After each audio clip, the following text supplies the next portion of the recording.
Earlier this week, drivers told Channel 2 Action News investigates the yellow school bus warning lights don't stay on long enough to give them time to slow down, resulting in $1,000 fines. Channel 2 investigative reporter Ashli Lincoln is live. And Ashley, you learn many drivers don't understand the court process or why that fee can't be paid in installments. They don't, Linda. We wanted to see for ourselves, so we came here to the Atlanta Municipal Court and sat in one of these hearings on Wednesday. We went through these doors, and inside we saw drivers and even their attorneys unclear about how to challenge these violations. You are here for the school bus cases. Week after week, more than 100 people fill Judge Tyranny Gundy's courtroom. Can I pay by check? 84-year-old Angela Tapia came here to challenge her $1,000 school bus violation. I said, well, I'm ready to go to jail or do community service. The former school teacher told me she pays attention to stop school buses, but believes the fine is unaffordable for most drivers. That is too much. That is absolutely too much.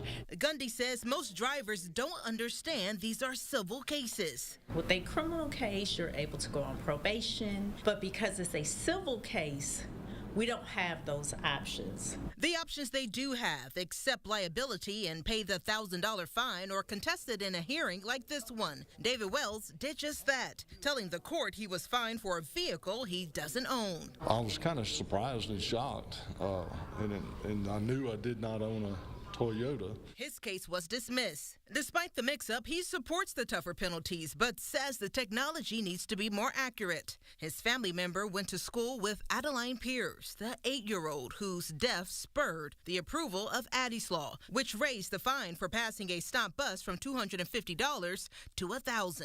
I agree with them $1,000 because there have been children who have lost their lives. If a driver doesn't pay, they cannot renew their vehicle registration. In 2024, 58 tags were held statewide. This year, more than 400. State Representative Don Parsons says those numbers show drivers simply can't afford the fee. It needs to get people's attention, but it doesn't need to be something that's so high it's going to make it almost impossible to pay. Lawmakers say judges can use discretion to reduce fines, but it varies by courtroom. Tapia says her reduction is still a hefty price to pay. Even $500 is difficult. We can only follow the laws that are passed by the legislature.